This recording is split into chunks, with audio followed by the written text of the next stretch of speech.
All right, we are live on the air. Welcome, everyone. My name is Lisa Larter, and I am thrilled that you are here today. Welcome to this webinar where I am going to share with you what I think the best way is to use my book to get results in your business. So before we dive into everything, there's a few little housekeeping things that I want to talk to you about. So first thing is I have notes on my screen. I'm not reading a transcript, but I got to tell you, I can't look at myself on video the entire time that I'm talking to you because that would make me crazy. So I have notes on my screen to keep me on track while I go through all of the information with you today. But you will see that my notes are just a guide to help me stay on track, and that everything that you are going to hear today is really coming from my head and my heart. A couple of things that are important. One, this webinar is probably going to be anywhere from 60 to 75 minutes in length. And you will get a copy of the recording after the webinar is done. So no worries. If you need to take off, you can absolutely take off. Something new that I'm doing this time is I'm actually offering a transcript of the webinar as well. If you'd like to buy a transcript, you can for $10. And I've never done this before, but I know that I have watched a lot of webinars and I've taken the recording and I've transcribed them myself. And it's quite expensive when you transcribe on your own. So I thought I would put that out there as an offer in case anybody is interested. You don't need to make a decision right now, but if as you are participating in the webinar, you're thinking, wow, I'd really like to be able to refer back to this later and you like to read, that is available to you at lisalarter.com/transcripts with an S on the end. I have dogs. They're here in my office supervising. There is a possibility that my dogs may bark. If I tell you about them, chances are they will not. But if I don't tell you about them, chances are they will. So I just want to let you know that they are here. Also wanted to let you know that if you would like to look at your chat on a separate page, you can. So you'll see chat either to the side or below your screen when you're watching the webinar. I have my chat screen up on my MacBook Air, and I like it on a separate device that I can look at, so I can actually look at the screen. I can glance over, see what people are saying, go back to the screen. So if you're like me and you have multi-devices, maybe you have an iPad or an iPhone and you want to be able to look at the video and look at the chat separately, that is always an option for you as well. My sister's in labor, so my phone is in front of me just in case my little nephew comes into the world. So important that you know that as well. And I think that is all of the housekeeping stuff. So thank you. Thank you for buying my book. It's just been such an incredible journey writing this book, learning how to write this book, sharing my wisdom with the world, seeing how many people stepped up to help me market this book, receiving cards, letters, emails, even extra money in the mail from people who have read my book. It's just been such a rewarding journey. And you are here, you have been invited because you have either bought the book or supported my book in some way, supported me in some way. So I just want to say thank you. It really means a lot to me. And I have to tell you, the week of my book launch, I was overwhelmed with gratitude by the outpouring of love and support that I received from other people. So thank you very much for that. So today we're going to cover a bunch of things. I'm going to give you a quick rundown on my story in case you don't know what it is. I am going to talk to you about 5 things that I know for sure create success in business. And then we're going to go deeper on the 3 ways that you can use the information in my book to help you get the biggest impact in your business. I'm going to hone into the areas that I think are the most critical for you as a business owner to focus on, because there's a lot of information in the book. So if you had to pick 3 core priorities, I'm going to show you what they are, and those 3 things will help you move the needle. Those of you who know me well know that it's my favorite thing to integrate modern marketing or social media marketing with effective strategy to help business owners increase sales and profits. So I'm going to show you the way that I think that you can do that today. I'm also going to share with you at the end of the webinar. Actually, I'm going to share with you right now. I'm going to share how you can continue to work with me if you want. But I got to tell you, people do these webinars and there's always a pitch at the end of the webinar. And the pitch makes everybody kind of feel a little bit sick, including the presenter usually. Well, if you're me, the presenter, you feel a bit sick about that. So for me, the elephant in the room needs to just get out right away. And basically, I'm going to invite you to join my Pilot to Profit Success System. And you can learn about that at lisalarter.com/P2P. The rest of the webinar is all pure content. And when I move into the part where I'm going to tell you a little bit more about that program, I'm going to let you know. I'm going to give you a heads up so that if you don't want to stay for that part, you don't have to. So just want to let you know that that's what's coming. It's a $500 program. I'm not here to sell you, on a $25,000 coaching program today, but I am going to let you know that that's available if it makes sense to you. What else do I have here? Okay, so let's get into my story. So I have been an entrepreneur since the age of 12. I became an entrepreneur out of necessity more than desire. I was raised by a single mom and we didn't have a lot of money. And at the age of 12 years old, I really wanted the finer things in life because, around that age, you learn who the haves and the have-nots are at school. And I wanted to be able to dress like the other kids. I was tired of my clothing coming from Kmart and Zellers and places that were much more affordable. And my mom basically told me, if you want those things, you need to find a way to make that money. So at 12 years old, I went to my neighbors and I collected old books and toys and crafts, everything that I could get my hands on. And I took them to the flea market because in Halliburton back then, you could get a table at the flea market for free the first time. So I took all my things to the flea market and I made enough money to buy the jeans that I wanted and to come back the next week. I sold everything.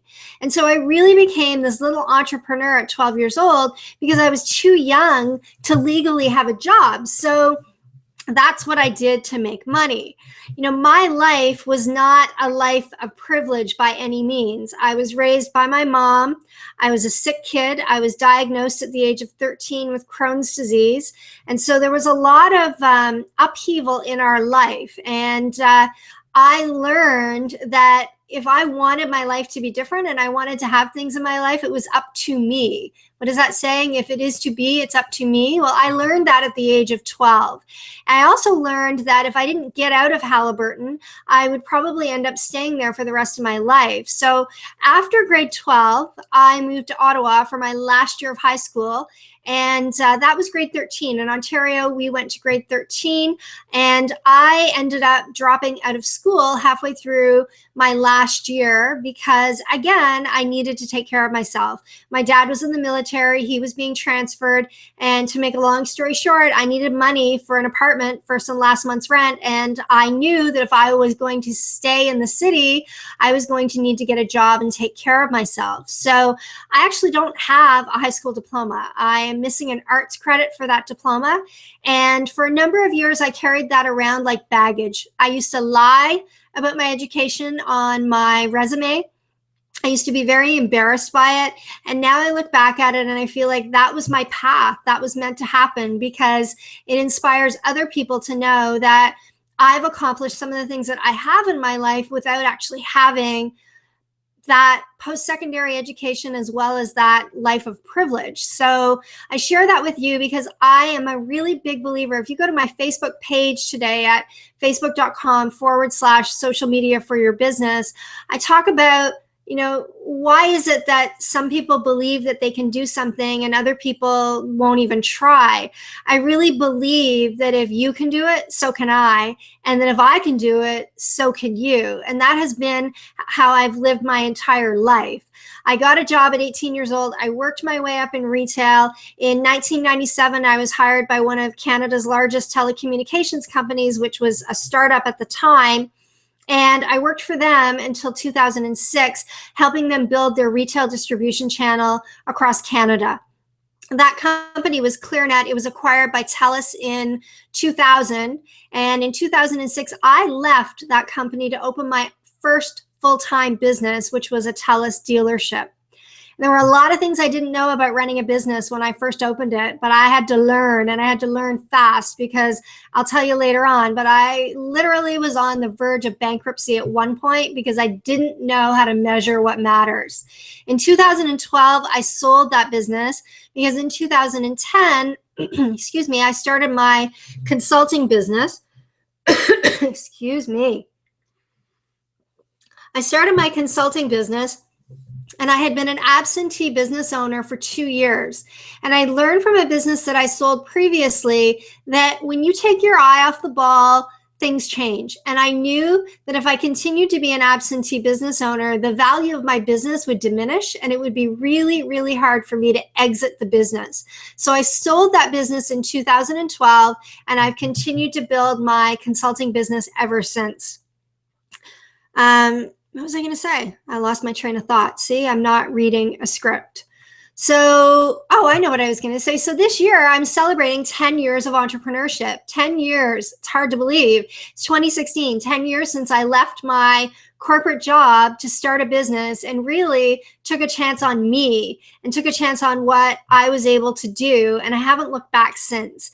I've been offered jobs by other organizations for ridiculous amounts of money. And I just smile and say thank you, but no thank you, because I love what I do and I can't imagine a life any different than this. I have worked with thousands of people through online programs, in my group coaching and my one-on-one coaching, and it is the most rewarding work that I can do. When people say that if you love what you do, you'll never work a day in your life, you don't really believe it until it happens to you. And I have to tell you, that's what my life is.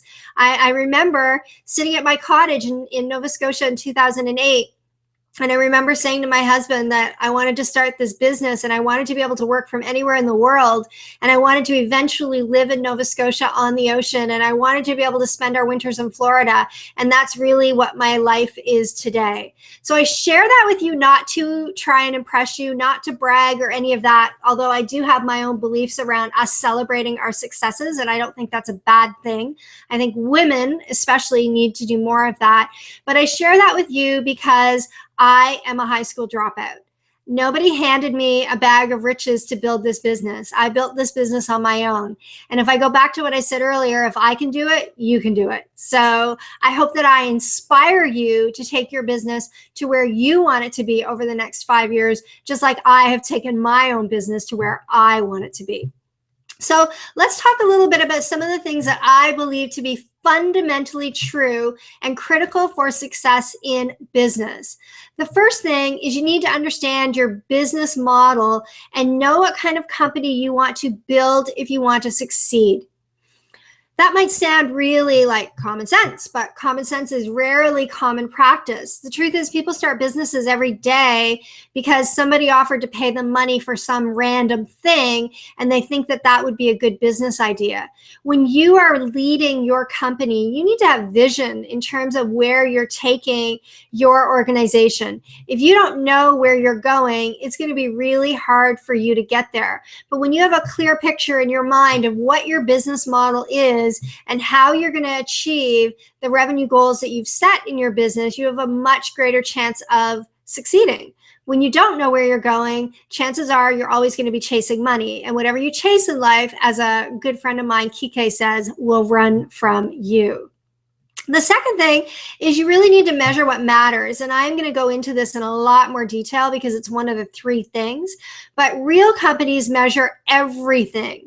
And if you want your small business to last past the 5-year mark and generate a profit, you need to develop habits around measuring money early on.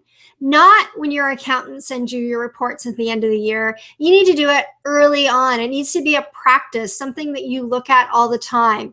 Aristotle has a quote that I absolutely love. It is, "We are what we repeatedly do. Excellence then is not an act, but a habit."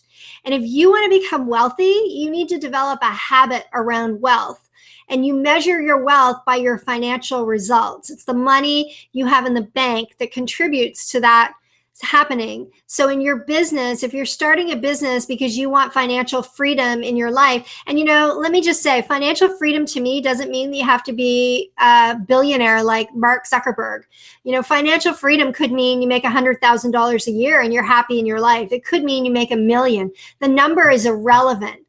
But the number matters, because if you don't pick a number and measure and know where you're going against that number, then you're not going to get to where you want to go. So measuring what matters is critical to your success in business. Trading 4 quarters for $1 is not a business strategy. Wishing is not a business strategy. Real businesses deliver. Sorry, it's just a message from my dad about my sister, so everything's good. Real businesses look at their results on a regular basis, and they know exactly where they're at, and they make decisions around spending and investing in their business based on the profitability of the business and based on their calculated risk. So I'll give you an example. When I first started my consulting business, I wanted to know the business of the business. I wanted to know how people were marketing their business online. So I invested $2,000 in an online program, and I committed myself to generating $20,000 based on what I learned over the course of the next year. And I did that because I made a conscious choice that I was investing to be able to get a certain outcome, and therefore I achieved that outcome. But when you invest willy-nilly and you don't think about the outcome you want, you're not measuring what matters. You are using what I would call spray and pray techniques, and spray and pray doesn't work. You need to create content. You need to create content to attract the right people to you. And that means you need to know who needs what you offer and what problems do you solve. In my retail store, this isn't just for service. I mean, I owned a retail store. We sold cell phones. We sold technology. And the content that I always tried to create was around teaching technology. I wanted to differentiate what we did by teaching people how to use their mobile devices.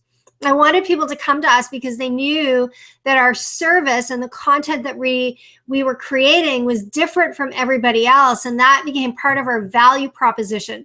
Not only do we help you buy the device, we show you how to use it so that you get the most benefits out of the purchase or the investment that you have just made. So number 4, you need to know how to sell, okay? Like, this is a really, really, really important part. And it's not one of the things I'm going to talk about in detail today.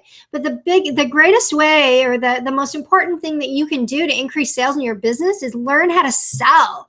You need to get comfortable with the art of selling. You need to know that selling isn't telling, and selling isn't bad.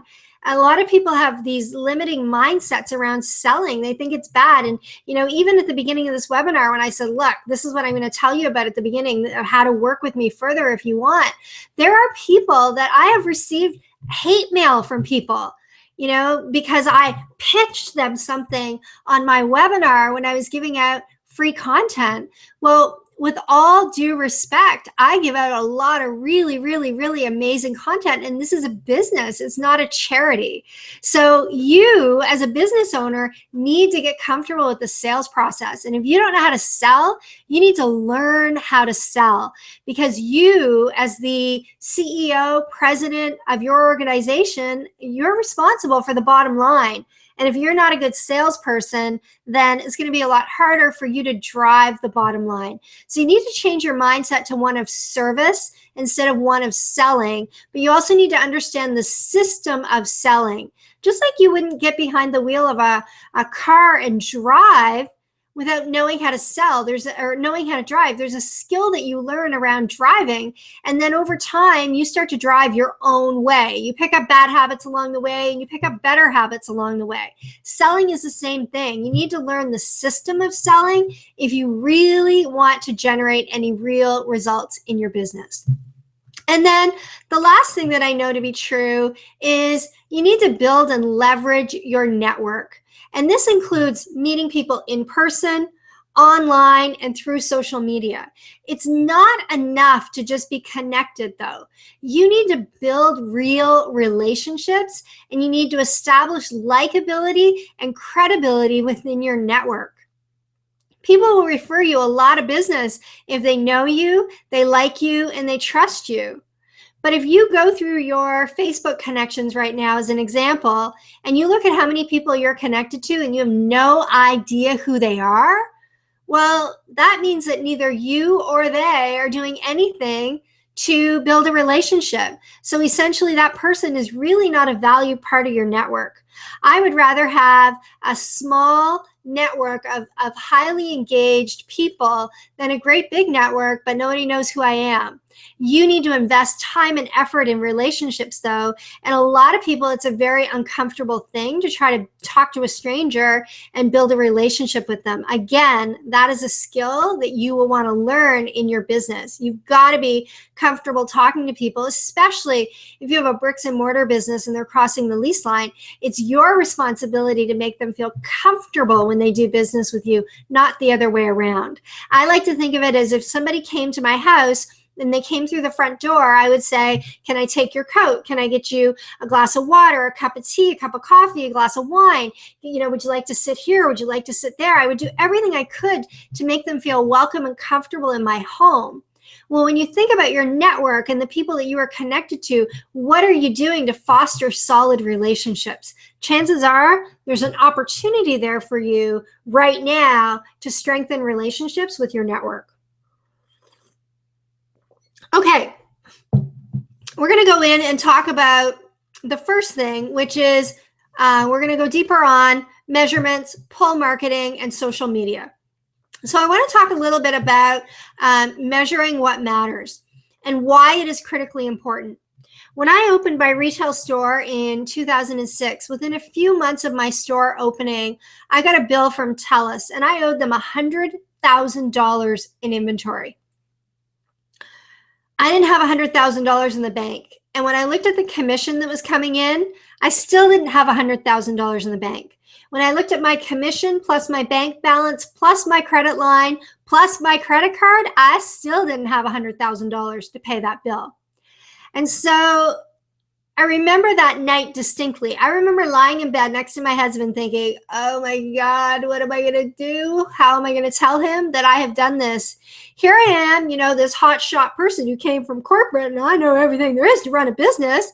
And within 90 days, I've got myself into this pickle. It was pretty bad, and it was pretty scary.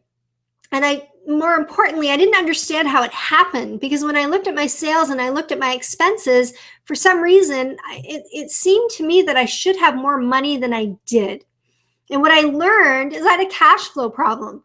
I really didn't understand how to manage cash flow in my business.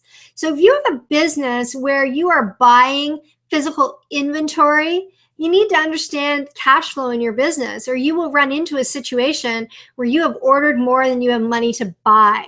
And even in an online business, coaching or consulting, if you're not paying attention to what you're spending in comparison to the revenue that's coming in and the timing of those things, if you're making decisions to, sign up for $300 a month for Infusionsoft and $79 a month for Lead Pages and $27 a month for FreshBooks and $13 a month for Hootsuite, and it just adds up over and over and over again. If you're not paying attention to the timing of when money comes in and the timing of when money goes out, you can end up in a pickle.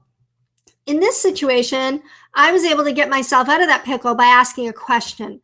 I called and I said, look, what can I do to delay my payment terms, because I don't really have the money right now? Is there anything else I can do about this bill? And I found out that I could restock inventory, which meant I could ship it back without a fee once a year.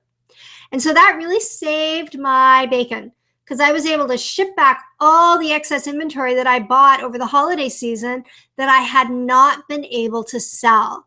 But the big problem for me at that point in time is I didn't really understand how I got myself into that situation.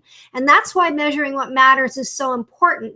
The reason that most people go bankrupt in their business isn't because they've made poor choices, it's because they don't understand the numbers.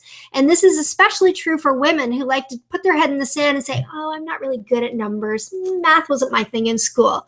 Okay, you own a business now. It is your responsibility to learn the numbers, or quite frankly, you should probably just have a job.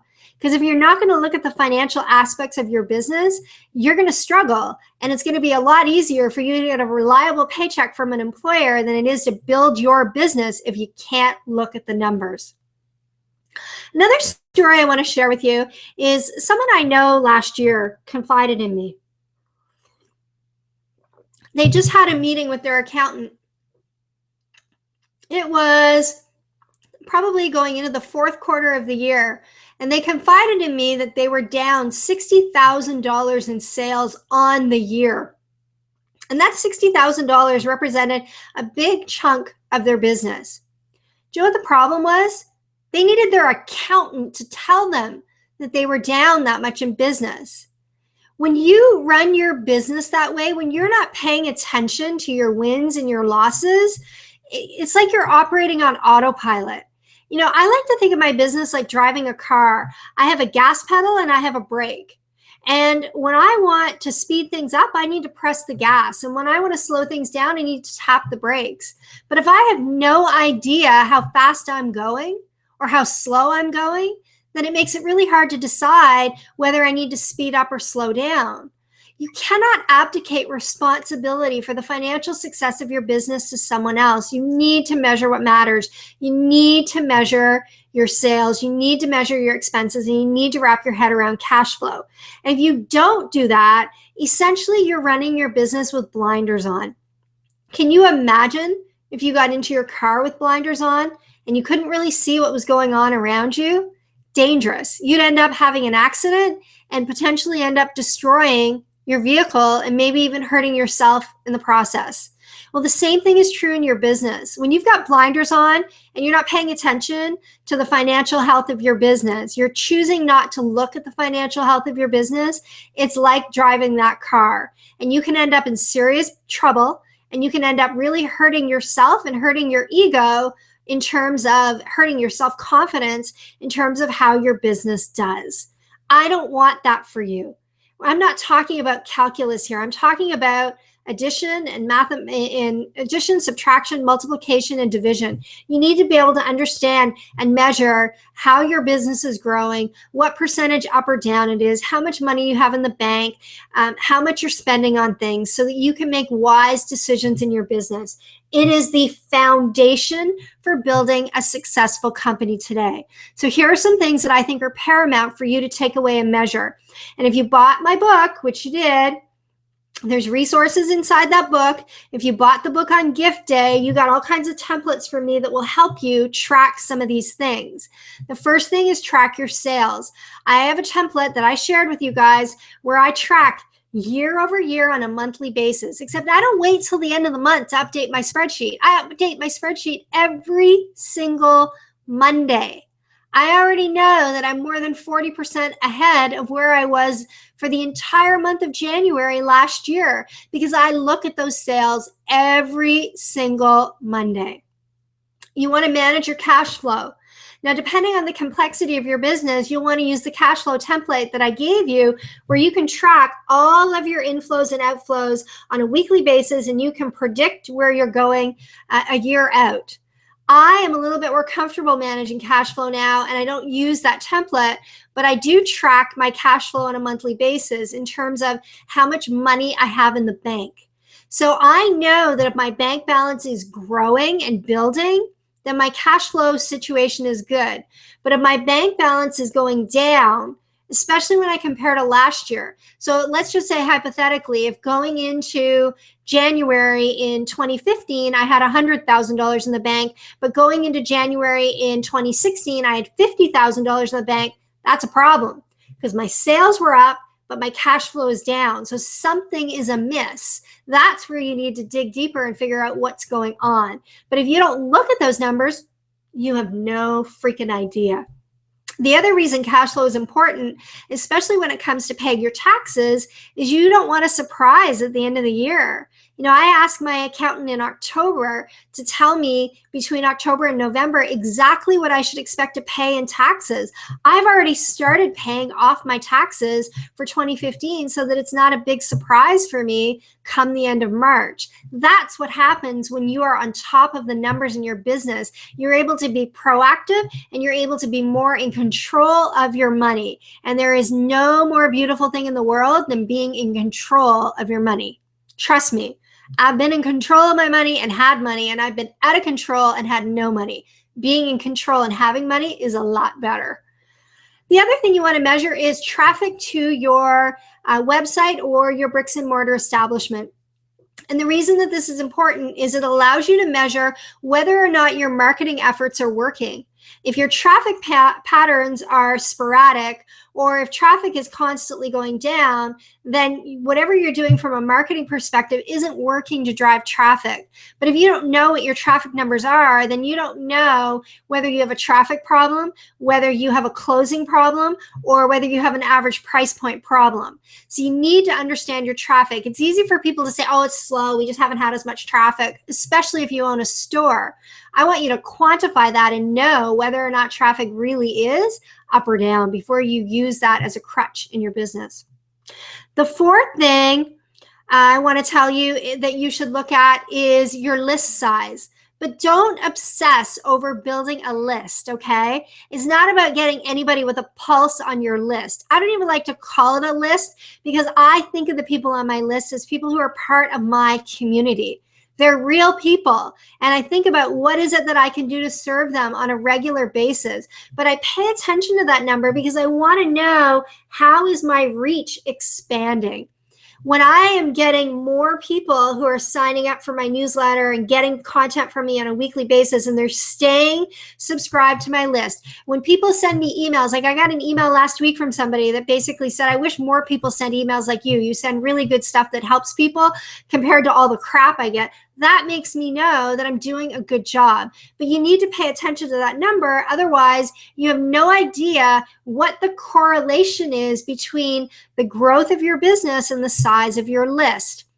I did this exercise with a client last week where I took their total sales for the year and divided it by the total number of people on their list and basically said, this is the average cost or the average value of a subscriber on your list. And, that's an important number, because if you've got 25,000 people on your list, but you're only generating $25,000 a year in sales, and I've got 2,000 people on my list and I'm generating 125,000, well, my list is more responsive. The data tells you that I'm doing a better job of engaging with my community. That's why it's more profitable to me. But if you don't look at it, you don't know, do you? So those are some things that are really critical for you to measure. And I talk a lot about measurements in this book. I talk a lot about money and money mindset in this book. It is January. It is not too late to start. You can start right now measuring where you're at in your business, and you will see a significant difference in your business this year.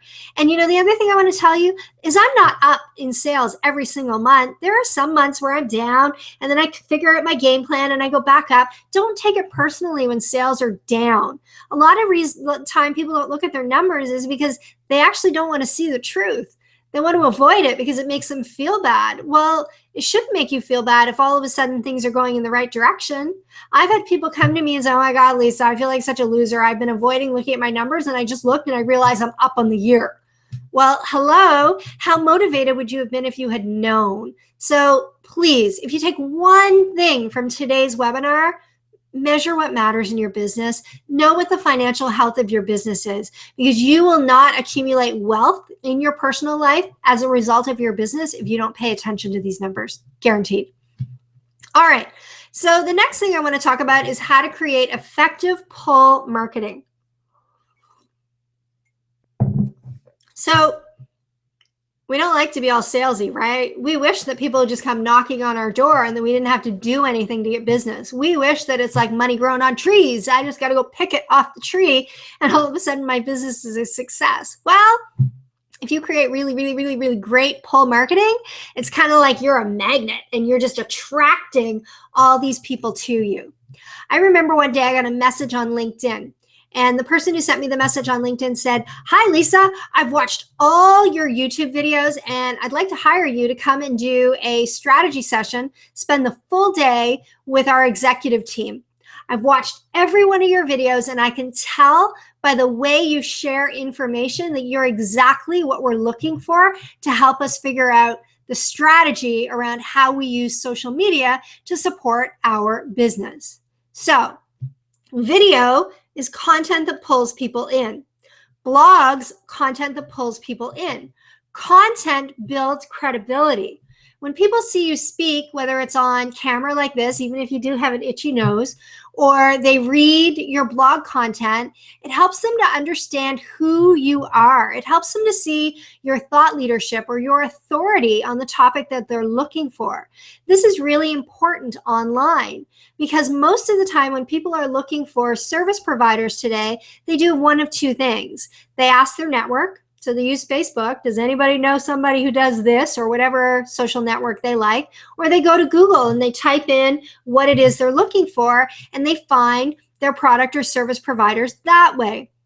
Well, if you're not creating content around what you do, you're missing a key opportunity to establish credibility for people who are looking for exactly what you do. It creates social proof, and it also makes it easy for other people to share with their friends and family when you create something really epic. You know, people always say, "Oh, I want my content to go viral." Well, you can't really force your content to go viral, but your community can make your content go viral if you do a really, really, really great job of adding value. People want to share good stuff. And if you're not creating good stuff, then you're not giving them any reason to share it. So when you're creating content, and I would argue that you should create content on a weekly basis, you want to ensure that your content serves, meaning you have blog content that serves to solve a problem that someone has. You also want to create content that converts. Content that converts is something like this, a webinar where people have to sign up to get access to the information, or maybe it's an ebook or a white paper, or, you know, I have my book outline at lisalarter.com/outline. So anybody who goes to that landing page opts in to get that information. So that is converting them onto my list by giving them a tool or a resource or information that is actually going to benefit them. It's another form of pull marketing. You also want to create content that is so good, other people want to share it. They want to share it with their friends. They want to share it with their colleagues. They want to share it with their team members. They want to be the spark that sets off good information. And if you look around the web and you notice sometimes there's, you know, articles or blog content or videos that everybody's sharing it because it was good or it made them feel good or it was incredibly valuable. You want to create content so good that other people want to share it. But a lot of people are really lazy when it comes to creating content. They don't want to go prospecting. They don't want to have to sell. They don't want to have to create good content, but they want customers to come to them. Well, you can't have your cake and eat it too in business, all right? Building a business is hard work. It's not all bonbons and sunsets. It's, you know, it takes time, it takes effort, it takes discipline. And when I first started my blog back in probably 2009, I think the only person who read it was my mom. Like, it took a long time for me, not a long time, but it took dedication and discipline to creating good content to build up my following. If you look at my business now, in 5 years, in 6 years, I've gone from under 100,000 to over 600,000 in my business. And I'm not a pushy salesperson, and I don't do a lot of outbound marketing in terms of, I don't do a lot of door knocking. I don't do a lot of pitching via email or things like that. I really just create powerful pull marketing that brings people to me versus me going out to get it. So don't think just in terms of what you can do this month. Think in terms of what you can do over the next 5 years if you build something really powerful. All right, so now what I'd like to do is talk about 3 ways to leverage social media. So I remember setting up my Facebook account like it was yesterday. I owned my wireless store, and BlackBerry, remember BlackBerry? They used to be really popular. They had a new device coming out, and they had the F word on the main screen, Facebook. And I knew right then that I needed to learn what Facebook was all about. But I kind of didn't want to learn because I thought it was for kids and people who wanted to cheat on their husbands. And so I set up an account and I went home and I told my husband, this is purely for market research. And then you know what happens, right? 5 minutes after you set up your account, all your old high school friends, those people you tried to get away from, they're all sending you friend requests. And you're like, man, what did I do? I don't want to go back to high school. That's how I felt. And there was this one person who kept sending me messages to be a friend. And it was back before I had decided who I was going to like and let be my friend, because I wasn't sure how this Facebook thing worked right back then. And so this woman kept sending me friend requests and I kept ignoring. This was before there were followers. And then one day I had a weak moment and I noticed that a bunch of my other friends were friends with her. And I was like, oh, you know, what the heck? I don't really remember a lot about her, but it's really no big deal. You know, if she does anything to annoy me, I could always unfriend her, right? So I accept her as a friend. A couple of years goes by. She didn't poke me. She didn't message me. She didn't comment on any of my stuff. She didn't like any of my stuff. Virtually nothing, nada. And then I get a message in my inbox. And that message was, hey, Lisa, I see you own a TELUS dealership. The company that I work for has a TELUS account, and we could use some help. I was wondering if you might be able to help us. I had not spoken to this woman in over 20 years. And that message on Facebook turned into a $15,000 sale. $15,000. And I didn't even really talk about my store that much back then. I mean, the odd thing, but not that much. So I tell you that story because it's really important for you to remember. People remember you the way you last left them. So although you have not seen those people from high school in 20, 30, 40 years, they still remember you from the way you last left them. If they liked you back then, they still like you. Those relationships are valuable today. And when somebody wants to connect with you, you never know what opportunities exist. They know someone that maybe you know, or maybe they have somebody they can refer to you. But keep an open mind, because that happened to me. And in the years since, I cannot tell you how many times I have sold, $6,500, $7,000 coaching programs in Facebook Messenger, because people read all my stuff. And then one day, boing, I get a message. And it's a question about profit pods or my group coaching or my mastermind. And the next thing you know, they're doing business with me. So don't underestimate the value of your connections on social media. It happens on Facebook, it happens on Twitter, and it happens on LinkedIn. I have generated sales via all 3 of those platforms, and I have had people tell me multiple times that watching my YouTube videos has been a real deal sealer for them, that they like my personality, they like how I show up, and that's why they want to do business with me. So 3 things that I want you to walk away with. 1, and I talk about this in the book, you need to be swift. When you log into any social network, the first thing you do is, what's in it for me? How many contact requests do I have? How many messages do I have? How many notifications do I have? You want to go see what's going on for you. If you want to use social media to connect with other people, you need to be swift. And SWIFT stands for see what's in it for them.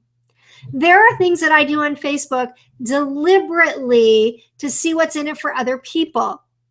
Clients of mine all get favorited on Facebook so that I get notifications anytime they post new content, because I want to pay attention to them. I tag people on LinkedIn so that I know who people are that I've done business with, who people are that are great content creators, who people are that are my personal friends, because it helps me to segregate and look and see what's going on with the right people. I also make a point of commenting and liking and showing up in other people's notifications on a regular basis, because I want to be on the receiving end of what's in it for them. I want them to see me. I want to be top of mind. If I'm invisible, they never hear from me, and I never engage with them, Well, guess what? I'm just one of those people that they're friends with on Facebook they don't know anything about. The more you interact with people and people interact with you, the more Facebook serves you up to them in the newsfeed. So don't underestimate the power of engaging with the people you want to do business with. And that doesn't mean you have to be salesy, it just means you need to build a relationship. Number 2, focus on relationships. Relationships isn't buy my stuff, buy my stuff, buy my stuff, buy my stuff, buy my stuff. Relationships are about, giving value. It's a two-way conversation. And in building relationships, you want to be mindful of how you show up on social media. If you show up on social media and you're trash talking things and you're being really controversial and negative, well, you might not exactly be pulling people to you. They may want to avoid you because they don't really like the energy that you're presenting when you show up online. Now, you might say to me, yeah, but Lisa, things are not all rosy and great in my life every single day. Well, you know what? They're not in mine either. But I choose what I share publicly and I choose what is private in my life. I know that I use social media for my business, so I protect my business reputation. And you need to think about that when you're doing things on social media. Are you actually adding credibility to your reputation or are you diminishing it?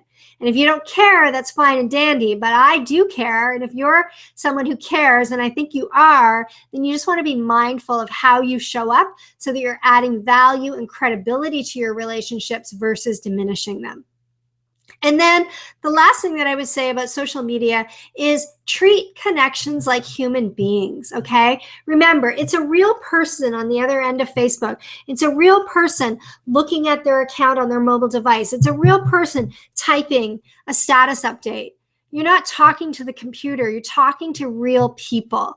And the more you can be cognizant of that and you can, be kind and empathetic and just nice to people, the more you act like a human being and treat them like a human being, the better off you will be. With social media, it's not about the platform. It's about how you show up and how you make people feel. The connections and the relationships that you form matter. If I look at my book launch as an example, I asked people to support my book launch through Thunderclap. I had almost 1.5 million reach in terms of the people that supported my Thunderclap. And I didn't even ask every single person who was connected to me. So when you build solid relationships with people, when you invest, it's kind of like your bank account. When you put money in the bank account and you do a really good job putting money in every single day or every week, eventually you can make a withdrawal. It's the same thing with relationships. You need to put lots of emotional deposits into your relationships, and then at some point you can make a withdrawal. So I'm going to use this webinar as an example. I am giving you guys lots of great content. I'm really trying to help you by sharing what I know and how I've built my business. And at the end of the webinar, I'm going to talk to you about my program. But I'm not going to just be all pitch and no value. But because I've given lots of value and I give lots of value on an ongoing basis, people will listen to the withdrawal. They'll listen to the pitch because of the deposits. And what I see people do on social media all the freaking time is they reverse it. They want to make 10 withdrawals for every one deposit.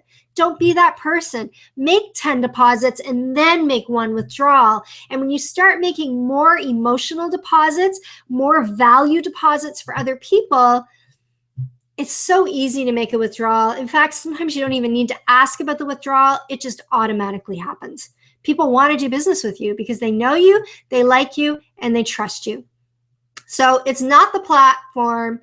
It's the way you use the platform. It's the way you build relationships on your platform. So my advice to you is pick the platform you love and do a great job on it. You don't need to be on every single platform out there. You don't need to divide your time up and spend an hour on 5 different platforms a day. Pick one and do a bang-up job. Pick 2 and do a bang-up job.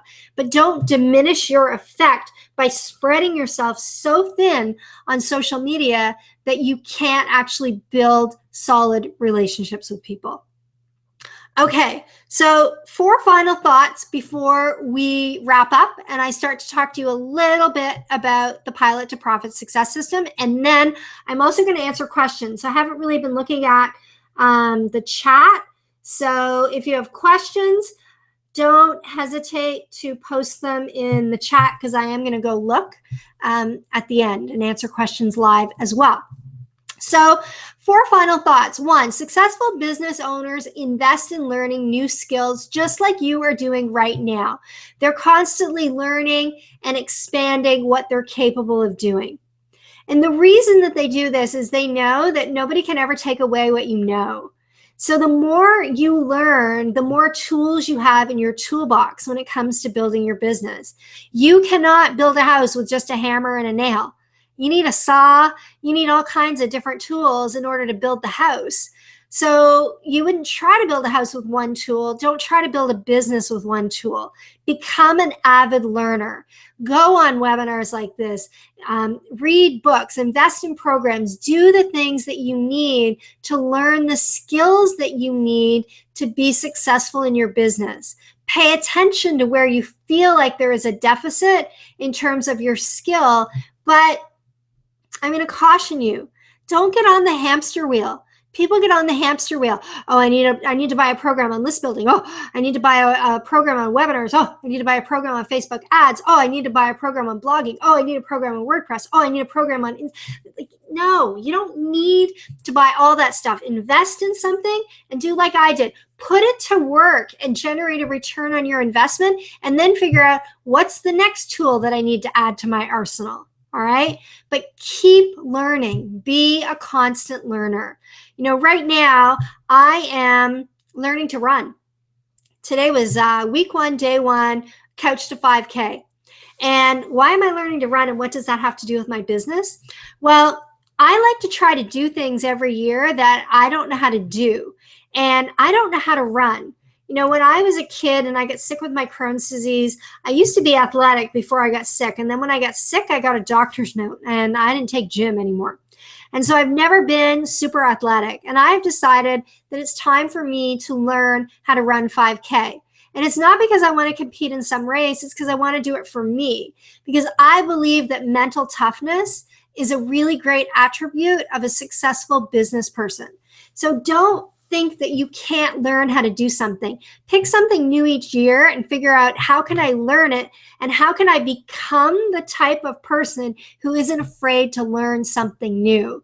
That's why I'm learning how to run, because I just want to know that I got what it takes to do it. Not because running is really important to me, but more I want to know that I can actually achieve the goal. Because I want to constantly push myself to achieve the next goal and the goal after that. And that's what I would love to see for you as a business owner. The second thing is they spend time with like-minded people. Jim Rohn said you're the average of the 5 people you spend the most time with. So if you want to build a business, you want to spend time with other like-minded people who are also in business. You know, I'm not saying that you should lose your friends and stop talking to your family, but if your friends and family members are not entrepreneurial and they're not supporting your vision and supporting your dreams, then you want to go find another tribe where you can go and get nourished and get feedback and bounce ideas off of, and people that think like you think, because that's going to feed your soul, but it's also going to allow you to see where other people have struggled. So you're not going to feel so alone. There's lots of groups on Facebook. If you're not part of my Profit Primer community, that's a really great place to start for free. But find your tribe, find your community where you can ask questions and get people to actually support you on your journey to becoming a successful business owner. Number 3, successful people work with a coach or a mentor to help them stretch outside of their comfort zone. I remember the first time I invested $15,000 in working with a coach. I was scared to death. Like, I literally was like, what have I just done? Like, I was really, really, really scared.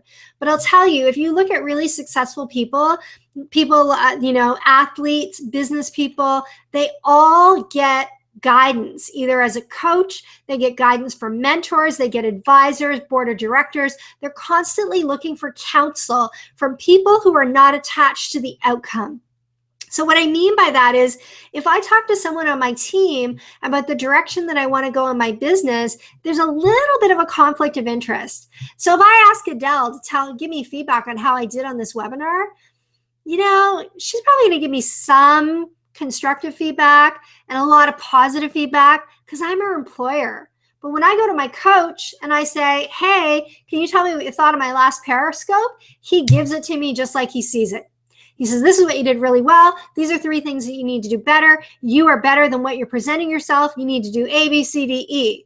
And that's what I want because I don't want to stay the same. I want to get better. And you don't want to stay the same either. You want to get better. So look for somebody who is going to stretch you outside of your comfort zone so that you become a different person every single year by virtue of what you learn and how you grow in terms of your own skills and abilities. Number 4, they become comfortable with being uncomfortable because they know that discomfort is a sign of growth. Like I said to you, when I invested in working with a coach, it was really uncomfortable. When I got on a stage in front of 1,000 people the first time, I literally, the night before, the event organizer said, can we just talk about your presentation? And my mind went blank. The night before, I'm supposed to be up the next morning to speak in front of 1,000 people. I have no idea what I'm talking about. Like, gone out of my mind. They could have saved my bacon and just, expanded what they were doing. But I was like, no, I'm going to do this. I'm going to get on that stage and I'm going to speak in front of those 1,000 people. And I went to bed that night and I literally said, God, universe, source, whoever is out there, I need to know what I'm going to talk about tomorrow and I need to know by morning. And I had hair and makeup coming to my room at 7 a.m. And I'll tell you, I woke up at 4 and I wrote out exactly what I was going to say. And I walked onto that stage and I carried a cue card with me. And I told them the story about how I forgot what I was going to say. So I changed what I was going to say. And I brought this on stage with me because I want to remember, because I came up with this for you this morning and it went great. But I was so uncomfortable and I could have avoided doing that because I was shaking in my boots, but I did it.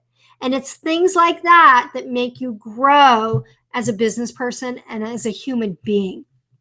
So what's next? I've talked to you a little bit about the Pilot to Profit Success System. So if you are thinking about that you would like to work with me and you'd like to learn more, the Pilot to Profit Success System is basically the book on steroids. So I have created a 30-module program, and then I have supplemented it with social media training to help people really learn how to build their business, how to create content and market using content marketing, email marketing, online marketing, and then how to best sell to your customers and how to use social media to attract the right people. So I'm going to tell you a little bit about that program, and then I am going to answer questions in the chat. So the Pilot to Profit Success System is at lisalarter.com/P2P. P, number 2P. And if there's anybody listening in the chat who's gone through the pilot project or the Pilot to Profit Success System, I would love it if you would give me a shout out and let other people know what you think of that program. Basically, the program is comprised of the pilot project, which is one program that's all about building your business foundation and starting your business. We talk about money mindset. We talk about multiple streams of revenue. We talk about pricing. We talk about all the different things that you need to measure. And it's really it's 8 modules that are designed to help you get a really good grip on your business foundation. Then it's followed by the content pilot. And in the content pilot, we talk about content marketing. We talk about how to use content on social media. We talk about creating your first freebie. We talk about how to use email marketing. We talk about the best way to get people to open your emails, the best way to build your list, all of that stuff in nitty-gritty detail. And then the last part of the program is the sales pilot. And in the sales pilot, I walk you through A to Z how to sell. And I go deep in different areas of selling that people really need help with. And I have watched people go through that program and have their best month ever in sales. I've watched people double their income as a result of what they've learned, because so many business owners start a business without understanding how to sell. And because they're uncomfortable with the act of selling, they get all wigged out when it comes to selling. Now, in addition to all of that, you get access to 6 social media webinars a year. I've got one of those webinars coming up this Friday, and it's all about Facebook ads. So we do things like live streaming, Facebook ads, LinkedIn, Twitter, whatever topical webinars that I think are most important. I also do 6 expert interviews. So I bring experts to the table, and there's a whole ton of interviews that I've done with people like Steve Dotto, Sue Zimmerman, John Lee Dumas, Peggy McCall. Honestly, there's tons of them. Chris Brogan, all talking about different aspects of business that are hugely beneficial for people when you listen to those interviews. You also get access to a Facebook community filled with like-minded people who are all trying to build a business. They're all at different stages. Some people are in startup and some people are more experienced. People go through this program over and over and over again, because as you become a different person and you up-level your learning, you get more out of the program because you're at a different place. You can buy the program for $497, or you can pay a monthly membership fee of $47. And if you don't like the program, you can cancel your $47 membership at any time. So that's my pitch. I think the program is awesome. If you are looking for more one-on-one support, I'm happy to talk to you about that. You can email me separately. I just really wanted to talk about the Pilot to Profit Success System today, because it's near and dear to my heart, and I know it's made a really big difference for a lot of people. So if you have questions about that program, you can definitely ask those in the chat. And reminder, if you would like a transcript of everything that I talked about today, you can download or you can buy the transcript at lisalarter.com/transcripts, and we'll get that to you within 24 to 48 hours. Chances are they'll get it back to us tomorrow, but we might not get it out to you until the day after. And the book club is going to start in the Profit Primer group, Facebook group, the second week of February. I'm starting to get lots of emails from people that they're getting their books. A couple of people have emailed me saying they're getting their book the first week of February. So I'm going to start the book club where I review chapter by chapter and answer questions and do all that stuff the second week of February. And that's what I got for you. So it's 4 o'clock. Right on time, which is exactly what I wanted, because I want to be respectful of you and your time. So now I am going to answer questions if we have any questions. Thanks, Anil, and thank you, Tanya. All right.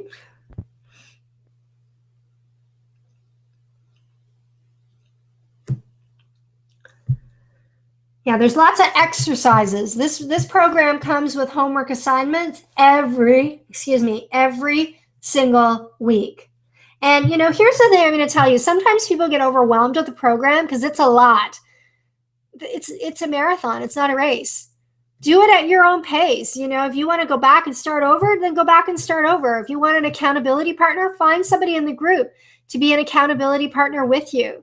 It doesn't matter how long it takes you. What matters is that you eventually get there and that you commit to constantly learning and up-leveling the way you run your business.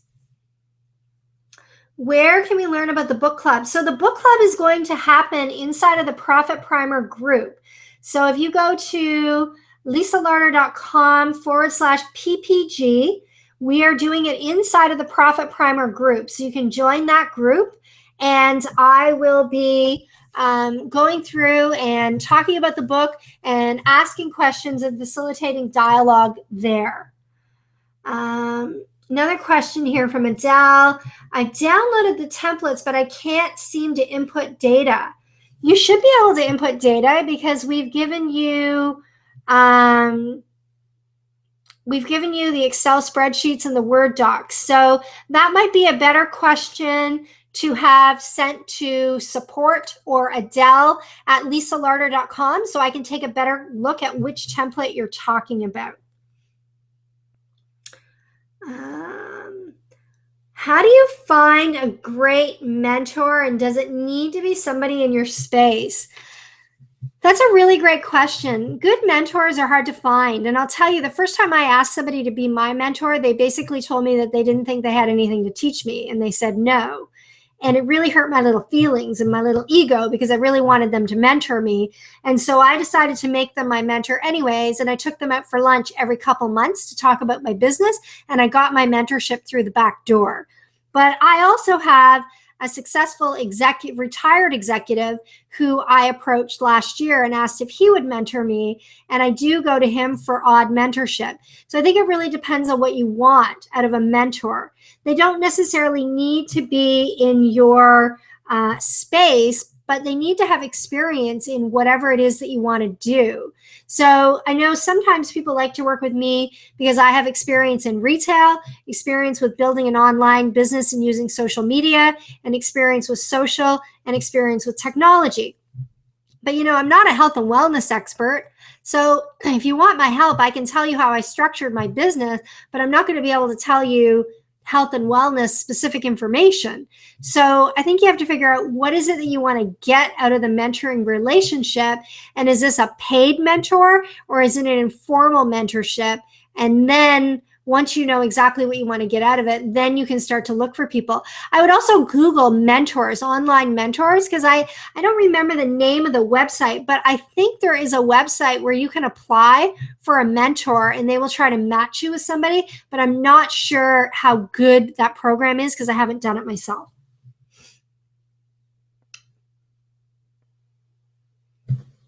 Any other questions? Thank you, Rebecca.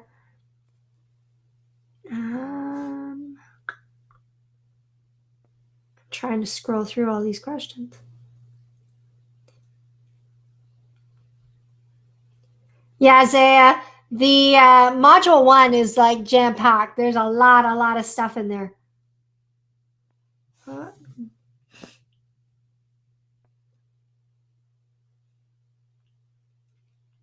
Sherry, yes, the book, it's not exactly the same as the program, but there is overlap.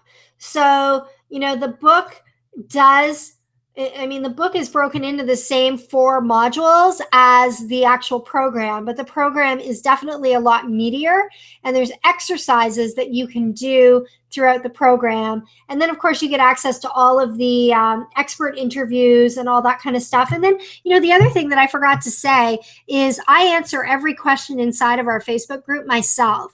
Sometimes I even do video responses. So people who work with me privately pay, $7,000 for 6 months of my time or $20,000 for a year of my time. So, you get access to that information inside of the group and no additional costs. So that in itself is really, really great value.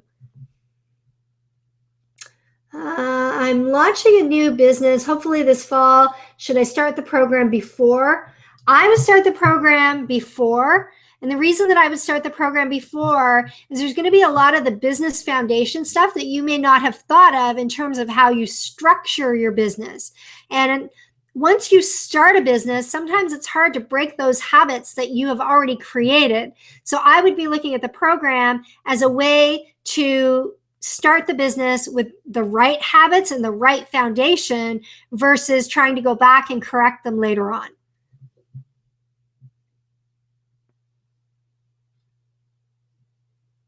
Yeah, it's totally me in Facebook. It's always me. There was another question. Where is it? How much time would you suggest putting into your program on a weekly basis? I would say 1 to 2 hours a week. Some weeks the lessons are not as long as others, but what I would commit to is I would set aside an hour to read the module or listen to the audio, because you get it written, you also get audio, and you get the worksheets. review it every week, and then I would plan an hour to actually sit and work on your business. So if I talk to you about this webinar, for example, yesterday I sat in my office, completely quiet, no distractions, and over the course of a couple of hours, I wrote out all the things that I wanted to talk about. People don't spend enough time working on their business because they get bogged down working in their business. So my recommendation would be to set aside 2 hours a week or 4 30-minute blocks a week to invest in your learning. And if it was me, I would do it first thing in the morning, really early, so that you can get it out of the way and your mind is fresh and you're actually giving that fresh mindset to your business. That's what I would do.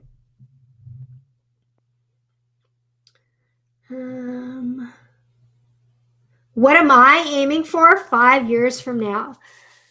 I want to be an author, not someone who wrote a book. So 5 years from now, I'm hoping to have scaled my business to the 7-figure mark. I'm hoping to continue to do what I'm doing in terms of coaching people. So I want to continue to work with people privately. I want to continue to work with people in groups because I love working with people. I want to continue to build programs and up-level programs and make a difference. Like, my goal is to create a program for people who want to build their business that is accessible. I could have priced the Pilot to Profit Success System at $2,000, but I didn't, because I want it to be affordable for people to actually access, and I want it to be rich for people to get value out of the program. So in 5 years, I plan on still doing what I'm doing right now, but I plan on adding more books to my mix. I'll probably create more programs, and I want to do more events. Last year's Money Mindset Marketing event was really good for me, and I really, really enjoyed it. I love being with people, and it's so rewarding for me to work with a group of people and see them make a difference in their business. So I would like to start doing some more intimate, high-end events where people come and work with me in a group setting for 2 to 3 days, and we roll up our sleeves and we do the work together, and I facilitate interaction with other people, so it's a lot more experiential and a lot more transformative. That's where I want to go in my business. All right. Any other questions? I think that's it. I'm going to just give you a second.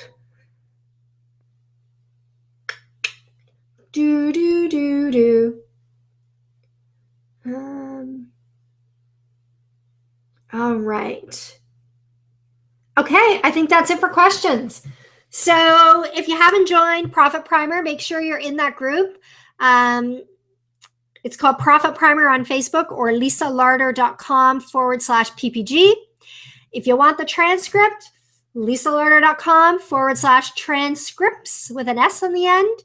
And if you want to join the program, I'm going to give you a great big hug the next time I see you, in a high five. And that is lisalarter.com/P2P. Thank you so much for, oh, no, I don't have a new family member yet. Within the hour, they said 40 minutes ago. So I am waiting. Let me check. My phone is being very slow. Let me see. Nope, nothing yet. Should be any time though. So thank you all for being here today. I hope this was valuable to you. Again, thank you from the bottom of my heart for buying my book. I really appreciate it, and I appreciate you taking time out of your busy day. And if you're watching the recording and you have a question for me, you can email me, lisa@lisalarter.com, and I'd be happy to answer your question too. Thanks, guys. Peace, love, happiness. Have a great day. Bye for now.